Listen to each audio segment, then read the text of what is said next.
자, 125페이지에 125쪽에 입지론 돌았습니다. 입지론. 토지 위에다가 1차, 2차, 3차 산업. 자, 1차 산업은 우리 농업, 2차 산업은 뭐죠? 공업, 3차 산업은 상업 서비스다. 이렇게 하면 되지. 4차 산업은 저승사자가 모시가는 거고. 1차, 2차, 3차. 원래 에너지가 이렇게 에너지가 올라간다라고도 얘기를 합니다. 자, 1차 산업, 2차 산업, 3차 산업, 1차 산업에 한 분, 피넨 하는 분이 계시고, 2차 산업에 두 사람, 베버의 최소 비용이론, 웨시의 최대 수요이론, 3차 산업에 세 사람, 그살로, 그 다음에 네일리의 소멸력 법칙, 또 허프의 확률 모형, 이렇게 1, 2, 3 이렇게 하시면 되는데, 1, 2, 3차 산업. 우리 이 산업혁명하고는 달라요, 내용이. 우리 1차 산업혁명, 아시다시피 전기가 나오면서 전기기관차 기계화해서 1차 산업혁명, 2차 산업혁명은 전기 나와가지고 대량 생산이 되고, 3차 산업혁명은 인터넷 컴퓨터 나와가지고 우리 정보혁명 이런 얘기 하죠. 지금은 이제 4차 산업혁명 이렇게 부르잖아요. 4차 산업혁명은 빅데이터라든지 AI라든지 IoT 등으로 해서 인간 두뇌가 지금 사물 쪽으로 좀 옮겨간대. 이게 좀 문제가 되지. 그것하고는 달라요. 그것하고는 다르고 1차 농업, 2차 공업, 2차, 3차 상업 서비스 단순하게 이것도 1차, 2차, 3차 산업 이것도 4차, 5차, 6차 산업 이렇게 나누기도 하죠. 요걸 다 곱하기 하거나 더하기 하면 몇 차입니까? 1, 2, 3 더하면 6이제. 1 곱하기 2, 2 곱하기 3 해도 6이네. 요 사이에 4차, 5차, 6차 산업 이렇게 나누기도 합니다. 근데 그거는 우리 교과서적 심플한 단순한 책 수업용하고는 상관없어요. 그래서 책은 너무 단순하다, 심플하다 이렇게 보시면 돼요. 책같이 쉬운 게 없습니다. 단순한 게 없어요. 책같이 어려운 거 본 적도 없지만 책같이 쉬운 게 없습니다. 말도 안 되는 소리 같아. 자, 127페이지 주요 입지론. 농업 입지론. 그 별표하시고 별표. 농업 입지론. 피넨. 자, 이분이 옛날에 주로 농경사회 중심 업의 시장이 있어요. 업이 마켓 시장이 있습니다. 그 다음에 업 가까이에는 이걸 가까이 있는 농을 보고 근교 농업이다 이랬죠. 근교. 가까이 교류하는, 왔다 갔다 하는 근교 농업이고, 업에 멀리 있는 농업, 이걸 보고 원교 농업이다 그랬죠. 원교 농업. 보통 근교 농업은 이 업의 시장에 돈도 사람도 많으니까 수시로 투입되는 집약농업. 근교 농업은 노동과 자본을 많이 투입하는 집약농업을 하게 되고, 저 멀리 원교 농업은 조방농업이다. 자, 집약농업, 조방농업. 조방은 이 조자가 이 일본 글자인데 총자, 우리말로 쓰면 총, 영어로 쓰면 그로스인데 방사하듯이 허접해. 목축업. 업시장 가까이에는 화훼산업, 과수원, 우리 사과하고 꽃하고 이런 데는 사람도 많이 투입돼야 되고 자본도 수시로 투입돼야 되죠. 그런 산업이고, 멀리 있는 목축업. 근데 이 산업 이거 중간중간 이런 거 기억 하나도 할 필요 없습니다. 이거 시험 안 납니다. 책에는 엄청 많이 써놨지만 혼자서 공부 못하잖아. 그런 시험 안 나와요. 상관없어. 자, 여기서 이제 목축업을 했대. 여기 비농지고, 저 화훼산업, 꽃, 또 과일, 과수원, A농지하고 B농지하고 지대가 있는 지대. 지대란 것은 토지 임대료 줄임말입니다. 하여튼 학교로는 전부 다 돈으로 환산해야 됩니다. 돈으로. 우리 흔히 물리적 현상으로 지대가 높다, 지대 낮다 이거 하고 상관없습니다. 토지 임대료일 뿐이다. 다 돈으로 환산 이렇게 되니까. 자, 여기서 B농지에서 목축업, 버터, 마가린, 치즈, 끄덕 싣고 시장까지 수송비가 100원 들어갑니다. 근데 A농지에서는 꽃, 화훼, 과일, 시장에 팔러 가는 이 수송비가 10원 들어간답니다. 10원. 그러면 B농지의 수송비는 100원이고 A농지의 수송비는 10원 들어가기 때문에 수송비가 얼마 A농지는 전략됩니까? 90원이 전략되죠. 그래서 수송비 전략되는 만큼 A농지가 B농지에 비하여 토지 임대료를 더 비싸게 받으면 본전이라, 본전. 응? 똑같아, 똑같아. 이 이면에 다 완전 경쟁시장이 깔려 있습니다. 우리 완전 경쟁시장은 본전이랬죠. 본전 빵이라 했잖아요. 정상가격, 정상이윤. 그럼 예를 들어서 B농지의 지대가 20원이라면 A농지 지대는 얼마 된다? B농지 지대가 20원이다. 20원 하고 B농지에 비해서 A농지는 수송비가 90원 적게 들죠. 요만큼 더 올리면 되지. 그러면 얼마다? 110원 이렇게. 그럼 너나 나나 같죠? 정상이지, 정상. A농지 지대 110원, B농지 지대 20원. 그럼 수송비 차이는 90원이겠네 이렇게 할 수 있다니까. 수송비 전략분 지대다. 그래서 튀네는 바로 이 수송 차량 운전기사 이름이 뭐다? 튀네. A에서 튀는 비용 10원, B에서 튀는 비용 100원. 그 차이. 그게 바로 지대입니다. 하는 튀넨의 수송비 전략. 농업입지론. 자, 이 농업입지론은 실제 현실적으로 농업이 이렇게 다른 농업, 동그랑땡 다른 농업 이렇게 되질 않죠.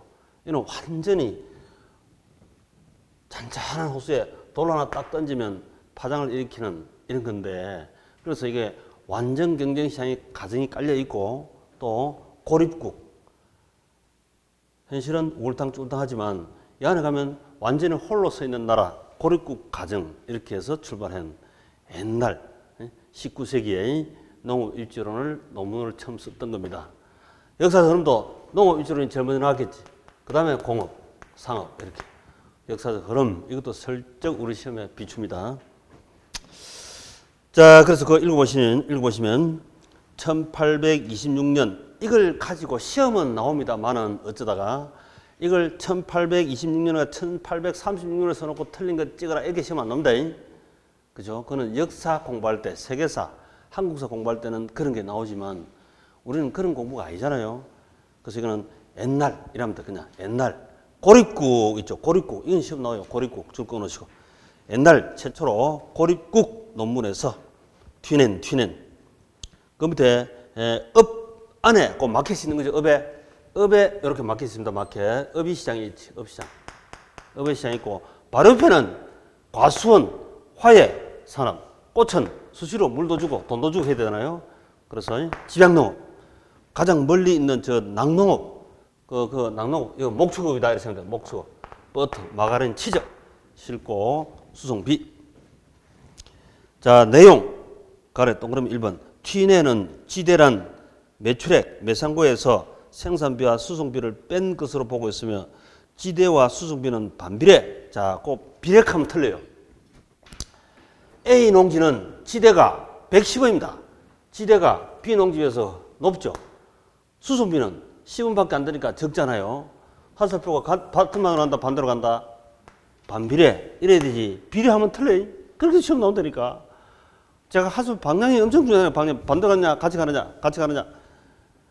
그 다음 B 농지는 이 지대가 싸고 수송비는 100원 엄청 많이 들죠. 그 화살표가 반대로 가는 거지. 반비례. 수송비 전략분이 지대다. 그 별표. 그 다음에 2번 작물 및 경작 활동에 따라서 한계지대 곡선이 달라진다. 자, 한계지대 곡선은 중요한 용어가 나왔습니다. 한계지대 곡선이란 중심지에서 외곽으로 거리가 멀어질수록 지대가 어떻게 변하는가 표시하는 곡선인데, 자, 다음 페이지 앞에 그림 말고 뒤에 두 번째 그림 보니까 그 그림 그 별표로 주다. 그 자체 그대로도 시험 출제하기도 한다. 앞으로도 많이 돼야 합니다, 실제. 자, 그 그림 보시니까 이게 이제 가운데가 도심이고 도심, 외곽. 도심에서 외곽으로 갈수록 지대는 싸다 비싸다. 도심 속에 지대가 비싸지. 외곽 가면 당연히 싸겠죠. 자, 요거는 상업지역 지대. 그 다음에 요건 주거지역 지대, 주택의 지대다. 이렇게 본다면 상가 한계지대 곡선. 자, 여기에 상가를 건축하는데 요거 지대가 100원 주고 땅을 사거나 지대를 주거나 사용수익하니까 사용수익 대가는 지대거든. 그래서 우리가 가격을 그냥 여기서는 지대 이런 말 많이 씁니다. 지대가 가격이 적혀있어요. 토지 임대료가 가격입니다. 자, 100원 준대, 100원. 100원 주고 한대. 근데 한계 지대 곡선 벗어나서 만약에 120원 주면 손해다, 이익이다. 이 토지 임차인 입장에서 한계를 벗어나서 120원, 130원 준대. 손해지?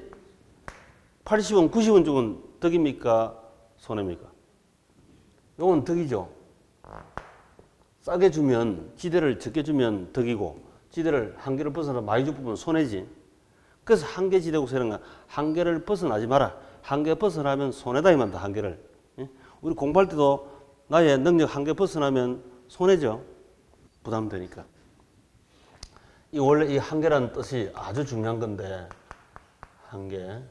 이게 이제 한자로 쓰면 이렇게 쓰고, 영어로 쓰면 마진을 이랬습니다. 마진을. 한계 벗어나면 엄청 가부화됩니다. 투자도 그렇고, 노력도 그렇고, 뭐든가 다 그렇죠. 한계 이내에 이렇게 하면 이기지. 지대를 싸게 주면 이기고, 많이 주면 손해고, 요 한계 지대 곡선만큼 주면, 많이 주면 마이너스고, 적게 주면 플러스인데, 그럼 이 가운데는 뭡니까? 정상이죠. 빵이죠, 빵. 그래서 이거 세 개 중에서 한계 지대 곡선 상에 지대 주는 것은 나중에 우리가 어려운 용어지만 NPV, 순 현재 가치가 0인 점들을 연결하는 선이다. 이렇게 해야 그게 맞는 말입니다. 근데 이게 매출의 극대입니다. 땡, 틀립니다. 또 초과율입니다. 땡, 틀립니다. 다 틀린다니까. 그렇게 해서 시험 나온다니까. 공부도 정상적으로 공부하셔야 되지. 한계를 벗어나서 오버해버리면 오히려 손해죠. 학교는 점수가 상당히 열받아가지고, 에이씨, 열심히 한번 공부 보세요. 이틀 날 새고 책을 봤대. 그 다음 뭐 해야 됩니까? 부작용이 벌어지죠. 부작용. 응? 한계 벗어나면. 다 마찬가지예요. 만약에 여기다가 주택을 임차를 했다면 50원이래, 주택은 한계 지대 곡선이 50원. 그럼 주택한테 낙찰하는 게 아니라 상가한테 낙찰 이렇게 하겠죠. 입찰하면 낙찰은 상가한테 낙찰이 된다. 당연하지. 주택한테는 낙찰이 되지 않고, 그래서 여기는 상업지역이 되는 게 상업지역이 될 수밖에 없어요. 여기는 상업지역, 도심 속은 상업지역. 그 다음에 외곽에 벗어나면, 자, 여기는 주택에 낙찰하면 지대를 40원 주는데, 장사하는 사람한테 상가 낙찰하면 10원밖에 안 주는데, 장사 안 되잖아요. 외곽 가면 장사 안 되지. 장사 하락해도 안 되지. 마이너스니까. 그러니까 상가가 지대가 낮고 주택이 오히려 더 높아요. 그럼 여기는 주택에 낙찰하는 게 맞죠? 그래서 이게 바로 주택의 한계지대 곡선. 외곽은 주거지역입니다. 주거지역. 그래서 이렇게 상업지역, 주거지역 이렇게 되지.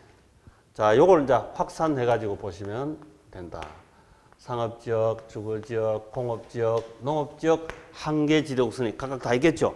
뭘 하더라도 한계지대 곡선이 있을 거 아닙니까? 자, 요거는 상업지역이고, 그 다음에 여기는 주거지역이고, 여기는 농업지역이고, 공업지역이고, 밖에는 농업지역 이렇게 되는 게.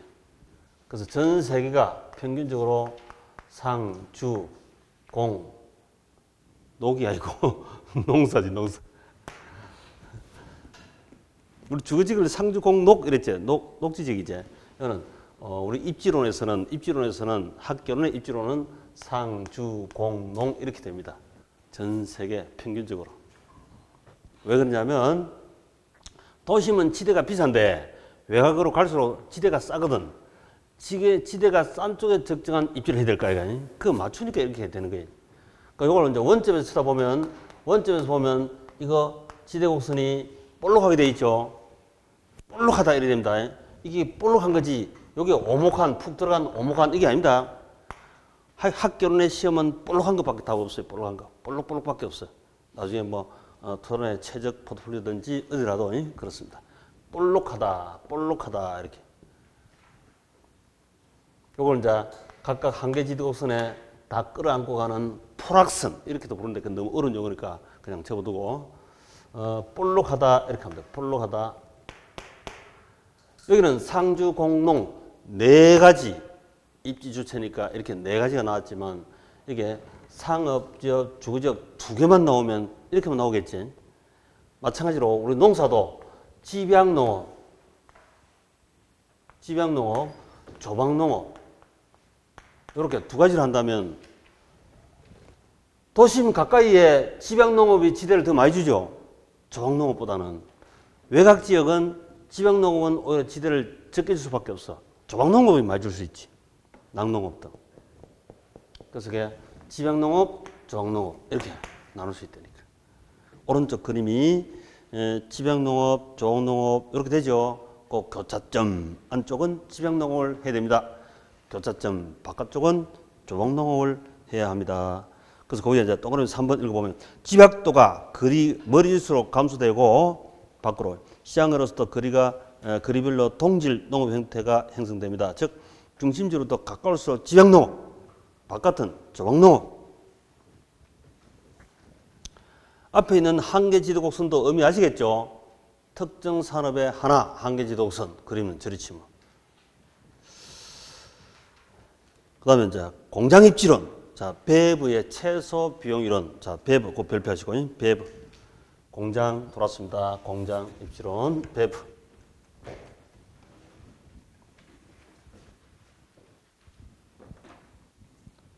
배부의 최소 비용 이론. 자, 여기 동네 공장을 차리면 수송비.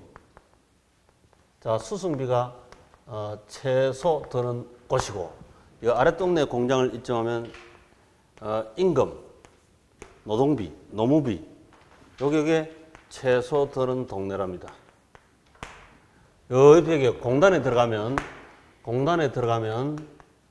직접 공단에 뭉쳐 있으면 여러 공장 직접 이익이 많이 생긴대. 직접 이익 플러스 이익이 생긴대. 임금비도 주는 돈이고 수송비도 주는 돈인데 이거는 플러스 직접 이익. 뭉쳐 있으면 직접 이익. 공단에 들어가니까 지자체에서도 혜택을 주고 기타 뭐 7년간 지방세 감면한다 등등등 해가 요즘 많이 유치하잖아요. 직접 이익이 생긴답니다. 그럼 여기 이제 입지 삼각형, 입지 트라이앵글 삼각형이라는데 그 중에서도 제일 중요한 것은 수송비입니다. 수송비. 이게 가장 중요합니다. 수송비는 적게 들어가고 임금비도 적게 들어가고 직접 이익은 많이 나오고 이래야 되죠. 세 개 다 최소 해야 됩니다. 하면 그 틀린 문장이라. 그게 지난해 출제가 됐죠. 또 이 셋 중에서 직접 이익이 가장 중요합니다. 또는 임금이 제일 중요합니다. 틀립니다. 땡땡. 수송비가 가장 중요합니다. 이렇게 해야 돼요. 우리 여기 아까 농업은 수송비만 내겠죠. 하여튼 1차 산업이든 2차 산업이든 3차 산업이든 간에 접근성의 비용, 수송비 이게 가장 중요한 1차적 요소가 됩니다. 지금 우리 공주에서 학원도 몇 차 산업입니까? 1차 농업, 2차 공업, 3차 상업 서비스죠. 공주에서도 3차 상업 서비스 합니까? 그러면 오늘 뭐 차 두 번 갈아타고 오시면 그게 없잖아요. 단번에 오지. 왜? 접근성 비용이 차를 갈아타고 오면 많이 드니까. 보통은 이제 단번에 이렇게 오는 코스로 주로 다니고 있을 겁니다. 차를 자가용 가지고 계시거나. 그래서 접근성 비용이 1, 2, 3차 전 산업에 일단 중요시합니다. 일단 1차는 농업 수송비만 얘기해야 되고 2차도 수송비가 제일 중요하다 이렇게 일단 출발합니다. 그래서 배분함 저 사장님한테 물어보니까 어디에 공장을 입점할 때 가장 비용이 최소됩니까? 이 점은 이 점. 여기다 공장 입점하면 배부라분한테 물어보니까 최소 비용이 들어간대. 그래서 여기에 공장이 설립되는 겁니다. 세 가지를 고려했을 때 토탈 코스트 제일 싼 곳 여기다. 다른 데는 좀 더 들어가는데 여기 제일 싸다 이지. 자, 요걸 가지고 이제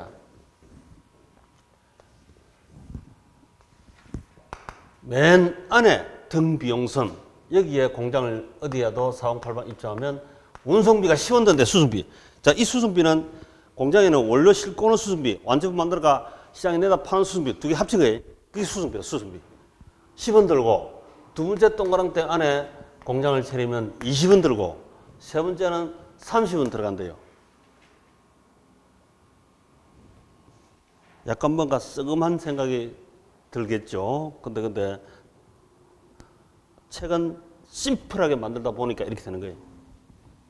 그럼 공장을 일로 들어 옮긴대. 여기 원래 공장이 있었는데 이 공장을 일로 들어 옮기면 여기로 공장을 들어 옮기면 과연 옮기지 말아야 되나? 이게 이제 의사결정 갈등이다. 자, 여기 옮길 때 노무비가 레이버 노동비가 12원 전략된다면 옮기는 게 좋다, 안 옮기는 게 좋다? 옮겨야 되지. 그렇지, 그렇지. 여기서 수송비는 10원 더 들죠. 운반비는 10원 더 들지만 노무비가 12원 적게 드니까 2원 남네. 옮기세요. 여기 맞고. 만약에 10원 전략되면 노동비가 인건비가 10원 전략되면 옮기는 게 좋다, 안 옮기는 게 좋다? 가만히 있는 게 좋다고요? 본제잖아. 본제는 가만히 있어가 될 일이 아니고 가든지 안 가든지 옮기든지 안 오든지 본제이다. 그렇게 해야 돼. 안 옮기는 게 좋다. 가만히 있는 게 좋다 하면 틀려. 그렇게 15에 시험 나왔다니까. 주의하자니까. 친구한테 전화 오면 가는 게 좋다, 안 가는 게 좋다? 가는 게 좋은 때도 있고 안 가는 게 좋을 때도 있고 가나 마나일 때도 있죠. 가나 마나이다 이렇게 해야 되지. 가나 마나인 걸 갖고 가만히 있는 게 좋지 이렇게 하면 틀린다니까. 지난번 15에 시험 그렇게 나왔어. 자, 9원이 전략된다면 옮기면 인건비가 9원 전략되면 옮기는 게 좋다, 안 옮기는 게 좋다? 안 옮기는 게 좋죠. 운송비가 10원 더 들어가 버리니까 옮겨봐야 인건비가 9원밖에 전략 안 되기 때문에 이거는 안 옮기는 게 좋습니다. 그런데 10원 더 들어가면 옮기나 마나입니다. 옮기도 되고 안 옮기도 되고 옮기나 마나다 이래야 돼. 그래 정도. 요거는 안 옮기는 게 좋고 옮기나 마나고 요거는 옮기는 게 좋고 안 옮기는 게 좋지. 그래서 요 세 가지. 세상은 몇 가지? 세 가지로 답을 해줘야 됩니다. 세 가지로. 표현할 때 세 가지로 해줘야 되지. 두 가지로 얘기하면 또 안 되는 거야. 가는 게 좋다, 안 가는 게 좋다? 우리 통상적으로 러프하게 그렇게 얘기하기도 합니다만은 가는 게 좋다, 안 가는 게 좋다, 요거는 뭐다? 가나 마나다, 무차별하다. 이렇게 얘기를 해줘야 돼. 가나 마나다. 자, 그게 이제 우리 시험 최근에도 한 번 나왔고 지난 15회도 한 번 나왔습니다. 아주 어려울 때. 그게 우측의 그림을 얘기합니다. 우측의 그림. 우측의 그림 보니까 맨 안에 동그랑땡 있죠. 거기다 10원 딱 적어놓고 적어놨네. 두 번째 동그랑땡 안에는 20원이고 바깥은 30원인데 10원, 20원, 30원. 그 10원, 20원, 30원을 한 칸 안쪽으로 적어도 됩니다. 한 칸 안쪽의 뜻이다. 그 다음 왼쪽에, 자, 왼쪽에 수송비 별표, 노동비, 직접 이익. 수송비에 아까 말씀드린 수송비가 가장 중요하다 이렇게 했죠.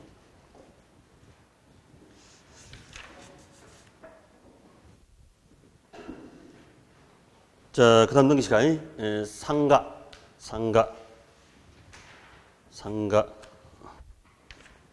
131페이지 상권 입지론 커살러의 중심지론. 자, 커살러 별표하시고 커살러 별표. 자, 한 장 넘겨버리고 자, 크리스탈러는 아까 육각형 모양이다 이랬습니다. 눈. 레일리는 이빨, 레일리 소멸 법칙, 그 다음에 허프의 확률 모형 이렇게 됐죠. 자, 크리스탈러 그 살 수정, 이 육각형이라, 육각형. 수정도 육각형. 육각형 모양인데, 자, 고차원 중심지, 저차원 중심지라는 말이 있고, 저 아래 최소 요구치, 지하 도달 범위 하는 말이 있습니다. 자, 130쪽에 공중에서 합격 후에 점포 오픈하는데 아파트가 200채가 하나 점포 오픈 최소 요구치다. 최소 요구치. 최소 요구치인데 이거 내가 300세대 입점하면 잘했다 못했다. 300세대가 나를 통해서 중개해 간답니다. 그럼 돈 되죠? 이게 이제 지하 도달 범위입니다. 지하 도달 범위. 최소 요구치는 200세대인데 300세대 가운데 점포 오픈하면 돈 되지, 돈 되지. 돈 된다 이 말은 남죠. 이게 이제 이 지하 도달기를 우리 투자론 쪽으로 가면 이게 투자론 쪽에 가면 이게 바로 기대 수익률입니다. 기대 수익률. 기대 수익률이 300세대로부터 기대 수익률이 나오니까 기대 이상이지. 기대 수익률이 12%고 내가 요구 수익률이 10%다. 내가 요구하는 수익률보다 기대 수익률이 크니까 기대 이상이니까 투자를 하는 거지. 그런데 만약에 150세대에 입점하면 손해다, 덕이다? 손해죠. 200세대 입점하면 본전이지, 본전. 세상은 몇 가지? 이거 잘 판단해야 됩니다. 여러상 시험 나오니까 주의해야 됩니다. 플러스, 마이너스, 빵, 이 세 개 아닙니까? 200세대가 최소 요구치인데 200세대 입점하면 본전이지, 본전. 150세대 하면 손해고 300세대 입점하면 덕이고. 그치? 요거는 이제 최소 요구치, 지하 도달 거리 이렇게 부르고, 그 다음 우측에 보니까 중심지 성립하는 앞에 있는 그림이 플러스죠, 플러스. 지하 도달 거리가 300세대인데 최소 요구치는 200세대 아닙니까? 돈 됩니다. 덕이다, 덕, 플러스고.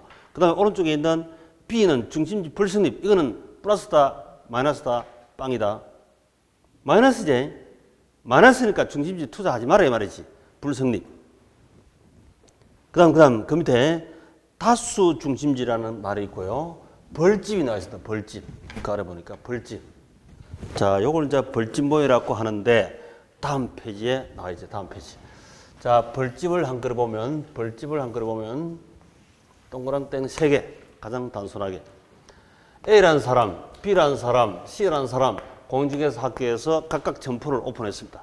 그러면 이 가운데에 있는 이분은 낙동과 오래에 대해서 오갈 데 없죠, 이게. 중개. 자기 스스로, 주인 직접 해야 돼. 근데 온통 하니까 주인 직접 하는데 주인 직접이 아니지. 제가 그거 보니까. 가운데 중개사가 다 있잖아, 그죠? 이 낙동 오래. 그럼 이 손님들도 손님 있는 곳에 당연히 공급자가 있어야 되겠죠. 수요자 있는 곳에 공급자가 필요합니다. 그래서 PC도 한 대씩 더 사고 사람도 한 사람 더 소공도 하나 더 뽑고 해서 오픈했다 이지. 규모가 더 크게 확장을 했습니다. 그러면 여기 있는 사람은 이건 이제 서로 오른쪽 다리 왼쪽 다리 당기고 하면 간이 찢어집니다. 그래서 저희가 ABC 만나가지고 야 우리 신사 협정을 하자. 이렇게 선을 딱 잘라가지고 요 위에 있는 손님은 자네 손님이고 요 아래 있는 손님은 내 손님이다. 이렇게 신사협정을 맺었답니다. 그렇게 신사협정을 맺었다면 여기 몇 각형이 된다? 하나, 둘, 셋, 넷, 다섯, 여섯. 여기 다 붙이면 이렇게 육각형이 됩니다. 육각형. 그래서 이걸 보고 육각형 모형, 크리스탈 모형. 크리스탈이 육각형이니까 이렇게 눈이 비가 아니고 눈도 이 육각형이죠. 그래서 육각형 모형 크리스탈로 이렇게 부른다. 이게 이제 시장 권역이 많을 때는 다수일 때는 이렇게 육각이 나오겠죠. 하나일 때는 그냥 그대로 싱글로 하시면 되고.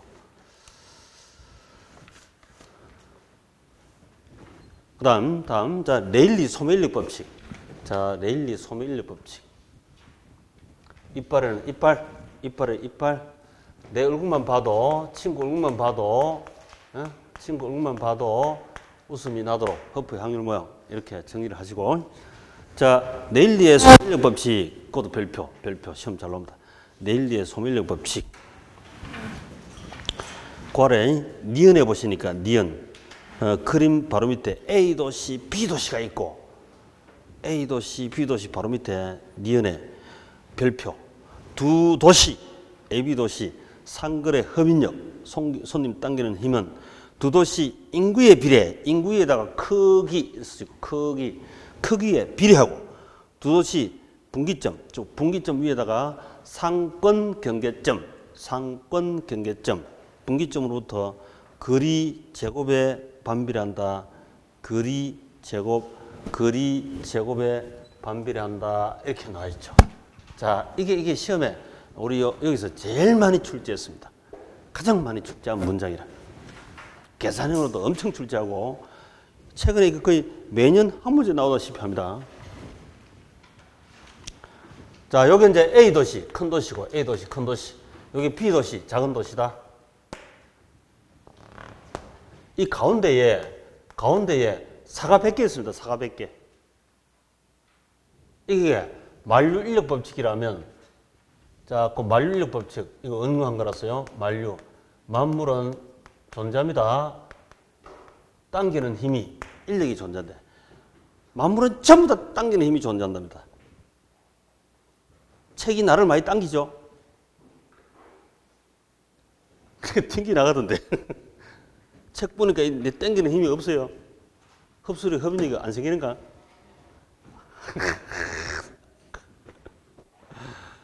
언젠가는 훅 당기질 끄고 그렇게 또 돼야 됩니다.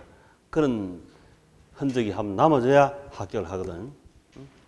얘가 얼마나 많이 당그랬냐, 흡인력이 되냐, 그건 영미. 내가 절벽력과 신뢰성이 강조될 때 그때 훅 당기지. 이건 자연법칙이죠. 뉴턴의 만류법칙이에요. 뉴턴은 그래 많이 나오죠. 여기저기. 뉴턴 만류력 법칙이라. 그러면 가운데에 사가 100개가 있으면 이 사가는 큰 도시로 떨어집니까? 작은 도시로 떨어집니까? 큰 도시로 100개, 100%다 떨어지죠. 이 100%를 보고 우리가 자연법칙이라 하고 절대법칙이라 한다. 절대법칙. 자연법칙, 절대법칙. 그런데 이거 만류인력 법칙은 단 한 개도 예외가 있으면 안 돼요. 우리 앞에 학교론 할 때, 개념할 때 부부연계 있잖아, 부부연계. 그건 자연법칙이니까 예외 없습니다. 예외 없이 그대로 자연법칙, 절대법칙이라. 근데 가운데에 1시기부터 100시기, 100명이 있으면 큰 도시, A도시, 작은 도시, B도시. 근데 작은 도시 B에 삼수위가 점포를 오픈하면 삼시기는 삼수위 편이니까 오히려 여기에 쇼핑을 80% 더가고 큰 도시로 20%밖에 쇼핑 안 갈 수도 있죠. 그렇지?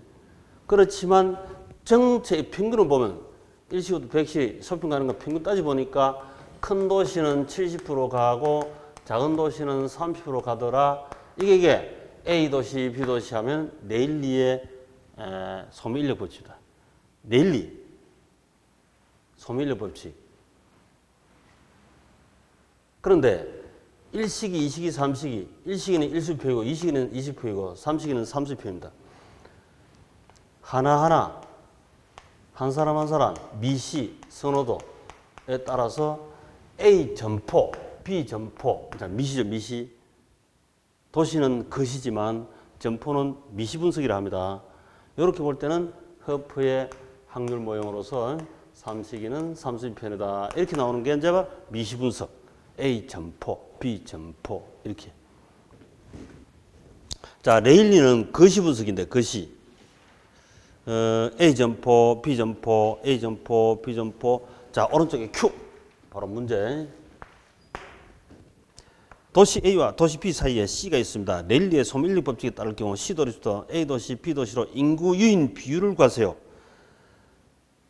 자, A 도시 크기가 얼마죠? 7만. B 도시 크기는 얼마? 42만. 자, 크기는 분자에 올립니다. 그죠? 분자 42만. 7만. 그 다음에 거리 제곱. 거리가 멀수록 쇼핑 가기 싫어합니다. 왔다 갔다 왕복 제곱이다 이렇게 생각하시면 되고. 자, 거리 C에서 A까지 거리는 몇 킬로? 10킬로 제곱. 그 다음에 C에서 B 도시까지 거리는 몇 킬로? 20km 제곱. 이렇게 하고 나면 이게 답 나왔다고 생각이 되는데 이것만 넣고 나면 답이 나왔다 생각하면 돼요. 클수록 쇼핑을 더 가고 싶죠. 7만 하고 42만 하고 42만 이게 큰 도시네. 근데 거리는 가까울수록 쇼핑 가고 싶은데 10km 제곱, 20km 제곱, 10km 제곱 저쪽으로 땡기죠. 그 상대적 비율에 따라서 hợp인력을 계산하면 돼요. 자, 10의 제곱은 이성이란 말은 이게 미수인데 미수. 이성 이 말은 미수를 두 번 곱한다 이 말이죠. 이성 곱할 성자니까. 그럼 10 곱하기 10은 얼마? 100이지. 7만 나누기 100 하면 얼마입니까? 공 2개 생략. 그러면 700이가. 그 다음에 20의 이성은 20 곱하기 20이니까 400이죠. 400. 공 2개 생략하고 그 다음에 4로 나누기 하면 4일은 4, 4, 5, 20, 1050입니까? 1050. 그럼 이제 이래 됐네. 700대 1050 이 비율이다. 이 비율로 고객 협력이 있다. 자, 결론적으로 보면 C도시 인구가 B도시로 더 많이 가겠죠. 1050 비율이고 저기는 700 비율이니까 1050이 더 크지. B도시가 협력이 더 큽니다. 근데 이 비율을 구해야 되니까 비율은 이거 두 개를 더해가지고 B도시로 가는 것은 1050을 분자에 올리면 되는데 가령 예를 들어서 이게 6대 4라면 6 더하기 4 더하기 6 해가지고 요 6을 분자에 올리면 B도시로는 60% 간다 이러면 되죠. A도시로는 몇 프로? 나머지 40%지. A도시로는 4 더하기 6 해가 바로 요 4 요게 A로 올라갈 4면 40% 아닙니까? 40%. 10분의 4, 40%고 10분의 6, 60% 되겠지. 그래서 그 비율만 구하면 돼, 비율만. 그럼 이제 B도시는 계산기 들고 1050 나누기 1750 이러면 되네. 그럼 그게 답이라. 비율 이 숫자가 우리 역대 이 시험 중에 이 숫자가 가장 상거럽게 어려운 숫자가 나왔어요, 이게. 예? 눈에 탁 보면 바로 보이는데 일반적으로. 이게 어려운 숫자라서 그래요. 그렇거나 말건 간에 1050 나누기 1705입니까? 17, 이게? 1750이네. 1750. 1750분의 1050 하면 답이다. 그 비율만 하면 되니까. 계산기 두드리면 60% 맞습니까? 그래서 바로 2번 답. B도시는 60% 쇼핑 가겠다. A도시는 40% 쇼핑 간다. 이렇게 하면 되지. 네? 그렇죠. 예. 해설했고 숫자가 하나 틀려 있어요. 심판은 맞을 거야. 아마 수정해가지고. 인쇄할 때 출판사에서 잘못 글자를 넣어서 그래요. 그 다음 그 큰 버섯 한 분이 계신데 큰 버섯하는 사람 별명이 뭐다? 큰 버섯. 반반입니다. 반반. 자, 반반. 이분은 연애를 해도 사랑 반, 눈물 반이고 치킨을 시켜도 뭘 시킨다? 반반 치킨. 저 상권 근거점이 큰 버스인데 이게 시험 많이 나와요. 계산형도 많이 나옵니다.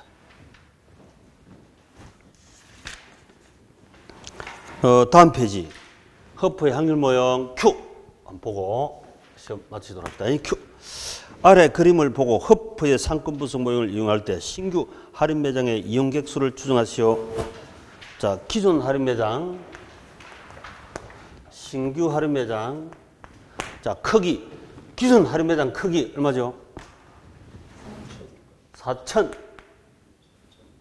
거리는 2km 제곱. 그러면 신규 할인 매장 크기는 9,000. 거리는 3km 제곱. 이렇게 해놓고 나면 답이 나왔다 이렇게 생각해야 돼. 답이 나왔다. 그래서 이런 문제 나온 유형이 매년 거의 나오다 했었는데요. 이 틀리면 안 돼, 이게. 이 계산형이라서 틀리면 안 돼. 계산형이, 이런 계산형, 우리 학교로는 계산형은 평균적으로 2, 30초에 답이 다 나옵니다. 2, 3초에. 2, 30초에. 2, 30초에. 자, 이거 2는 4죠? 그지? 약분하면 1000이지. 1, 빵빵빵. 3, 3은 9다. 역시 1, 빵빵빵. 1000대 1000. 1대 1이지. 반반이지. 이건 큰 버스 동네야, 큰 버스 동네. 반반. 큰 버스 동네라고. 그러면 C도시 인구 5만 명인데, 반틈 2만 5천 명. 2만 5천 명이 이쪽으로, 저쪽으로 반반 갑니다. 이러면 되죠? 반반. 다음 몇 번? 예. 숙달 되면 20초 정도 안에 답이 나옵니다. 숙달 되시면 20초 안에 답이 나오게 되어 있습니다. 자, 요래 놓고, 이렇게 해놓고, 그 바로 위에 보시면 동그라미 3번 가운데 허프의 중심지 이론은 수요자의 행태. 아까 삼식이는 삼수인 편이다. 분석하여 미시. 분석이다. 미시. 레일리하고 차이는 뭐냐면 레일리는 아까 A도시, B도시, 도시가 큽니까? 점포가 큽니까? A점포, B점포, 점포가 큽니까? 도시가 크죠?